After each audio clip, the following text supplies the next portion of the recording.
Salut les amis et bienvenue sur la chaîne Introviseur. Alors aujourd'hui, on va parler de la conquête de l'Ouest. Alors la conquête de l'Ouest, elle démarre entre 1875 et elle se finit en 1890. Alors ce qu'il faut savoir sur la conquête de l'Ouest, c'est qu'en réalité, elle débute bien avant, elle débute vers 1700. On en parlera un peu plus tard. Bon, l'image qu'on se fait de l'Ouest américain, c'est bien sûr le cow-boy, les saloons, les paysages sauvages, les duels et le chapeau de cow-boy avec les bords relevés noirs. Voilà, c'est l'image qu'on se fait bien sûr de l'Ouest américain. Pour les armes, on se fait l'image du Colt Single Action et de la Winchester. Et bien tout ça, c'est une image fausse de l'Ouest américain et je vais vous dire pourquoi. Alors, on va faire un peu d'histoire. Alors, en 1700, il faut savoir qu'il y a à peu près 250 000 colons, 260 000 colons qui sont arrivés. Alors, c'était principalement des Français et des Espagnols. Plus tard viendront les Anglais. Alors, ils vont arriver et ils vont commencer à s'installer dans l'Est, vers New York, etc. Et après, ils vont commencer à rentrer dans les terres. Bien sûr, ils arrivent, les terres sont déjà occupées par les Indiens, et ils vont donc avoir des conflits. Donc les guerres indiennes vont commencer en 1778. Alors il faut savoir qu'en 1770, on est déjà à 2 200 000 immigrés. Alors les gens viennent pourquoi? Ils viennent pour trouver des terres fertiles, bien sûr, pour l'or et l'argent, les richesses, mais ils viennent aussi pour les peaux, parce que la plupart des vêtements à l'époque sont en cuir. Entre 1840 et 1860, on estime la population à 4 400 000 personnes. C'est énorme. Alors, pendant la guerre de sécession, il y avait beaucoup d'armes. Les évolutions sur les armes vont être importantes et il y aura beaucoup d'armes qui seront fabriquées. Voilà. Donc c'est un point important parce que ça va jouer un rôle dans la conquête de l'Ouest et justement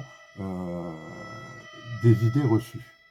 Il faut savoir aussi qu'à l'époque, les parents transmettaient les armes aux enfants. Il était indispensable d'être armé à l'époque.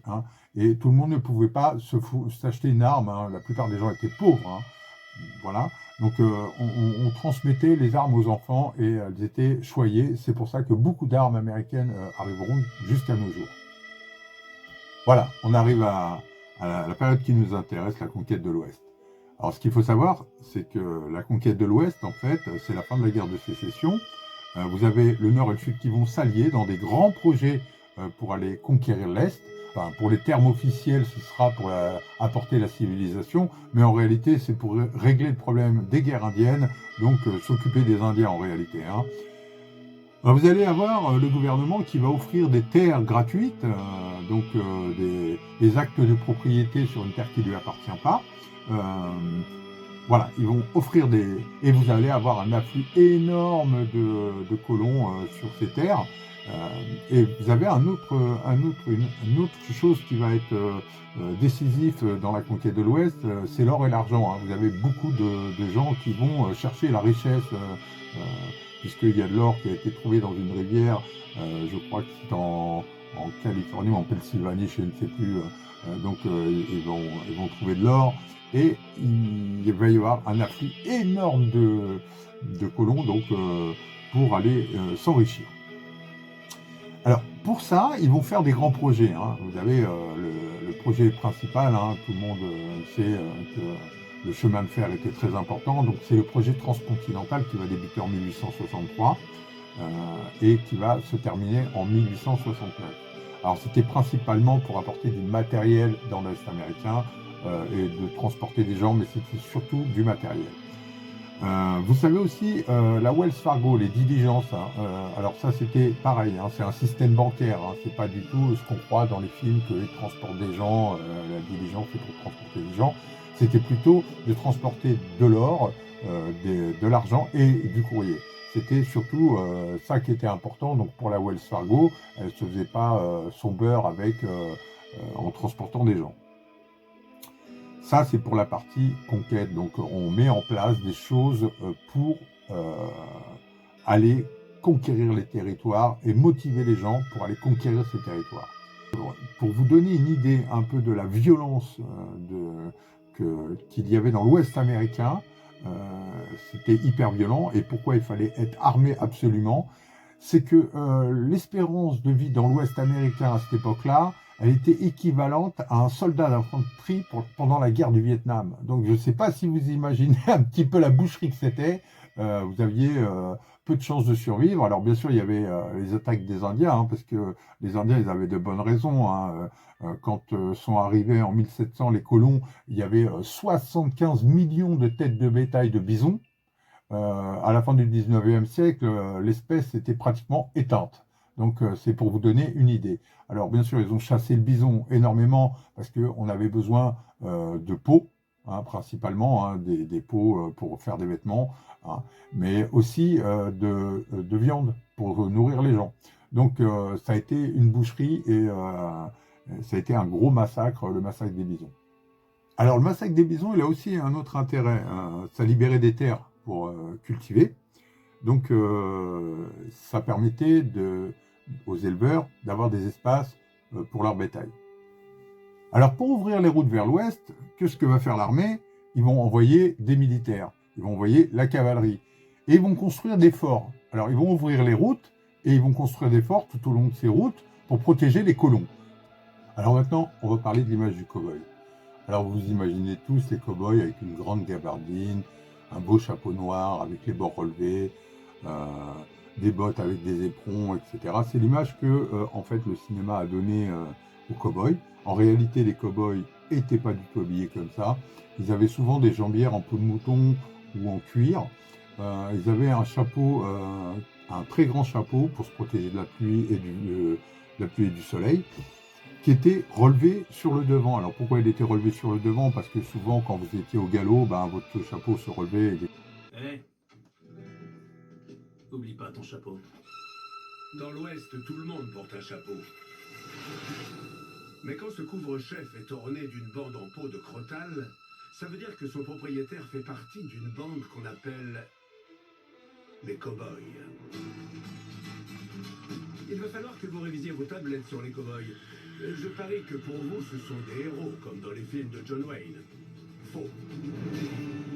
À partir de 1880, le terme cowboy est devenu péjoratif dans l'Arizona. Il était synonyme de hors-la-loi, desperado, voleur et meurtrier. Les cow-boys sont un groupe de criminels qui trempent dans le vol de bétail. Je vous explique. Dans l'Ouest, le bétail génère des profits colossaux. Un bœuf qui vaut 3 $ au Texas se revend 60 à Chicago. Des petits patrons de ranch deviennent des magnats du bétail. Les chemins de fer sont en plein essor et tout le monde s'en met plein les poches.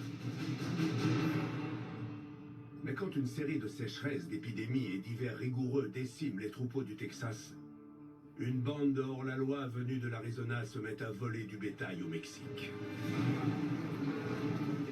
Les cow-boys étaient véritablement connus pour leurs raids nocturnes au Mexique. Ils volaient 500, 1000, 1500 têtes de bétail. Ensuite, ils leur faisaient passer la frontière et les vendaient au marché noir avec une belle somme à la clé. Les acheteurs se fichent que ce bœuf soit volé du moment qu'il est bon marché. L'argent coule à flot et le gang des cow-boys monte en puissance. Il s'apparente à une mafia. Alors maintenant, on va passer au sujet principal, les armes. Alors je vais essayer de vous démontrer qu'il y a beaucoup d'idées reçues sur l'Ouest américain et que les Colt SAA ainsi que les Winchester n'étaient pas les armes les plus répandues. Alors il y a des raisons pour ça. D'abord, la première raison, si vous imaginez que tout le monde a un Colt SAA ou une Winchester, ça c'est à cause du cinéma. Hein. C'est une propagande. Hein. C'est une propagande qui a commencé dans les années 50, 60, 70. Voilà. Donc si je vous mettrai tout à l'heure un extrait de film où vous voyez que des Colt SAA, tout le monde a un Colt SAA à la ceinture, ce qui n'est pas possible. Je vais vous expliquer pourquoi, c'est très simple. Déjà, ces armes coûtaient entre 15 et 20 $, ce qui est énorme, c'était un mois de salaire. Donc il y avait très peu de personnes qui pouvaient se permettre de s'acheter ce type d'armes. Deuxièmement, elles ont bénéficié de beaucoup de publicité. Voilà, de beaucoup de publicité de l'époque parce que c'était les armes de l'armée. Donc d'avoir remporté les contrats de l'armée, ça a donné un aura à ces armes, et c'est ce qui a fait qu'elles ont été magnifiées. Mais c'est pas tout ça. Pour faire simple, je vais vous faire une métaphore. Une arme comme ça, donc, ça coûte entre 15 et 20 $, ce qui représente à peu près aujourd'hui entre 1500 et 2000 euros. Alors, autant les armes étaient indispensables à l'époque pour sa défense personnelle, hein, c'était ça où on mourait, autant aujourd'hui on a besoin d'un portable pour tout l'administratif et pour communiquer entre nous. Et donc, imaginez, vous, que tout le monde ait un iPhone 16 à 1800 euros. Est-ce que ce serait possible aujourd'hui que tout le monde ait un iPhone 16 à 1800 euros? C'est impossible. C'est impossible. Bah, c'était pareil pour les armes. Hein. Tout le monde ne pouvait pas se payer ces armes. Elles étaient réservées à un élite. Elles coûtaient très cher. Et même pour vous dire, hein, pour la publicité, les grandes marques comme Smith & Wesson, Colt et Remington, donc organisaient des concours où ils offraient des armes aux gens, donc des concours de tir où ils offraient des armes dans leur étui, etc., pour faire la promotion de leurs armes. Comme je vous ai dit tout à l'heure, les armes étaient indispensables donc dans l'Ouest américain, donc les fabricants ont ouvert de nombreuses succursales un peu partout dans l'Ouest américain.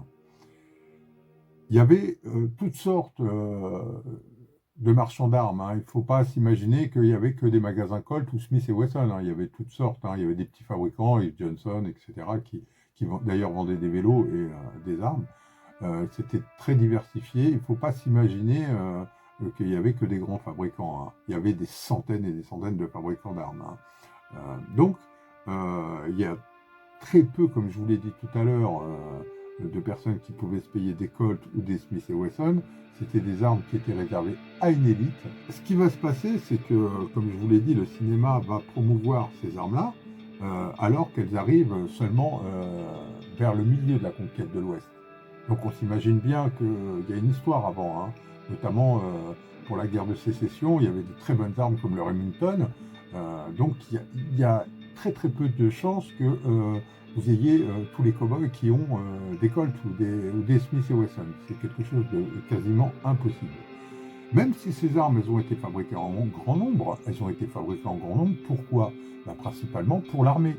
Hein. C'est un peu comme les Winchester. Les Winchester ont été fabriqués en grande majorité pour l'armée.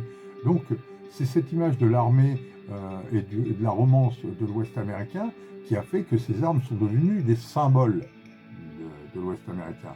En réalité, ce n'était pas du tout ça. Vous aviez aussi des petites armes comme le Derringer. Le Derringer était une arme qui était facilement dissimulable, qui sera d'ailleurs interdit, ces petites armes seront interdites dans de nombreux États, hein, parce que ça cachait les intentions des cow-boys. Vous voyez ?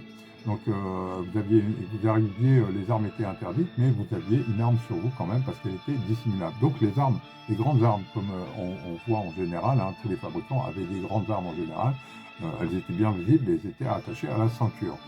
Pour les petites armes, c'était un petit peu différent. La deuxième partie de la conquête de l'Ouest, vous allez avoir des petites armes, notamment comme les bulldogs. Hein. On ne croit pas, mais les bulldogs ont été énormément présents dans la conquête de l'Ouest. Hein. Il y avait énormément de bulldogs. Beaucoup de gens s'armaient de petits Yves Johnson comme ça pour se défendre sur eux. Ils avaient ça, c'était dissimulable, ça ne montrait pas ses intentions et en même temps ça vous permettait de vous protéger. C'était principalement les femmes et les joueurs qui avaient ces armes, mais il y avait aussi beaucoup de gangsters. Alors, il y a une autre chose aussi, c'est que ces armes-là, ces petites armes, hein, comme Smith & Wesson va en fabriquer aussi, hein, c'est des petites armes de poche comme ça. Alors, pourquoi on appelle ça des armes de poche? Parce qu'elles étaient mises dans la poche. Alors, bien sûr, vous avez toute la propagande qui va mettre en avant le Derringer, hein, parce que c'est une arme américaine, enfin, c'est une construction américaine, une invention américaine. Donc, ça va être mis en avant à travers les films, hein, les mystères de l'Ouest, hein, ça sort de la manche, un pistolet dans le talon, etc. Bon, c'était beaucoup plus simple que ça, c'était moins romantique, hein. C'était dans une poche, en général, et ça permettait de se défendre. Les shérifs en possédaient beaucoup aussi, hein. Les hommes de loi en possédaient beaucoup des armes comme ça, des petites armes comme ça, ils appelaient ça l'arme de la deuxième chance. Hein. Alors ils le mettaient dans la botte ou ils le mettaient c'est pour ça l'histoire du talon, etc., c'était un peu romancé, c'était plutôt dans la botte ou dans une poche, tout simplement. La Wells Fargo, par exemple, hein, qui achetait ses armes chez des grands fabricants, où vous avez les agences de sécurité, hein, comme l'agence Pinkerton, qui effectivement achetaient leurs armes chez des grands fabricants. Mais la plus grande majorité des gens possédaient des toutes petites armes. D'ailleurs, comme je vous l'ai dit tout à l'heure, elles ont été interdites dans plusieurs États parce que c'était dissimulable et que ça ne marquait pas les intentions. Beaucoup de gens avaient des armes dépassées, hein, comme aujourd'hui on aura un téléphone qui date de plusieurs années, hein, de 4-5 ans, hein, certaines personnes gardent leur portable 10 ans. Ben voilà, c'était pareil, hein, c'était comme ça, c'était assez hétéroclite, c'était complètement différent de l'image que a véhiculé le cinéma américain et de l'image qu'on se fait du western. Alors bien sûr, le Colt SA est une très bonne arme, il n'y a rien à dire, on est d'accord là-dessus, il n'y a pas de problème. Mais il y avait des armes meilleures, hein. Moi je préfère le Smith & Wesson qui est une éjection automatique simultanée, qui était une évolution incroyable pour l'époque. Pour recharger un Colt, c'était un peu la galère. Par contre, le Smith & Wesson, c'était très très rapide. Et c'était une arme aussi puissante et fiable, d'ailleurs de meilleure qualité pour la plupart des spécialistes. C'est une arme qui bénéficie d'une qualité de fabrication incroyable.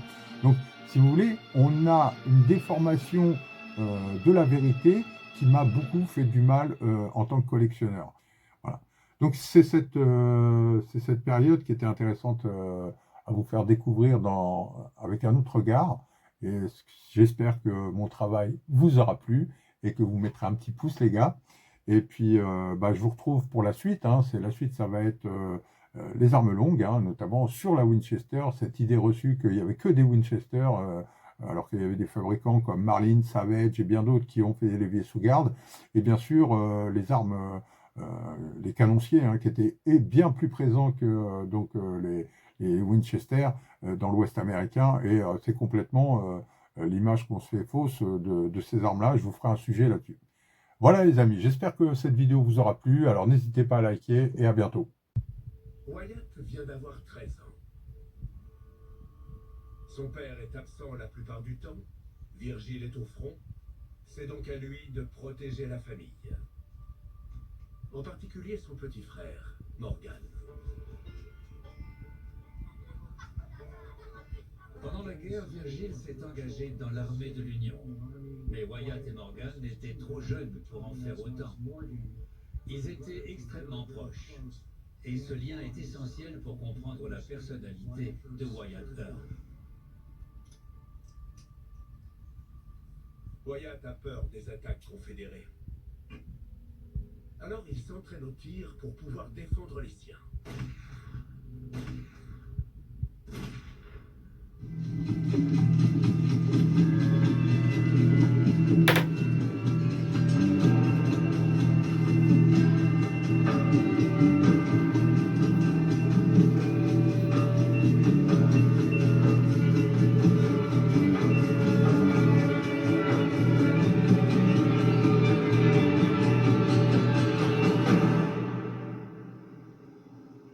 Soyez bien attentifs, parce que ça va aller très vite.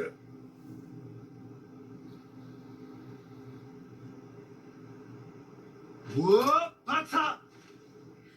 Non! Non, attends!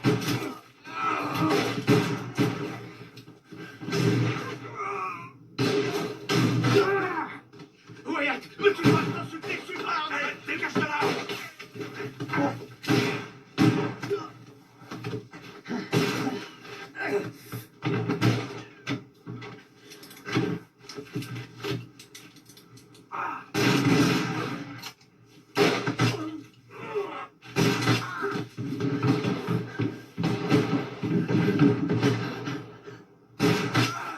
Morgan!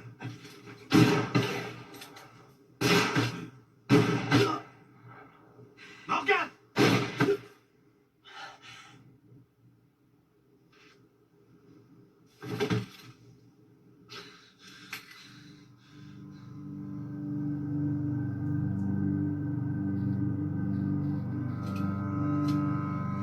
C'est fini. La fusillade n'a duré qu'une trentaine de secondes. Mais elle restera dans les annales comme la plus célèbre du Far West. Ce jour va tout changer pour Wyatt Earp. Et pour toute l'Amérique.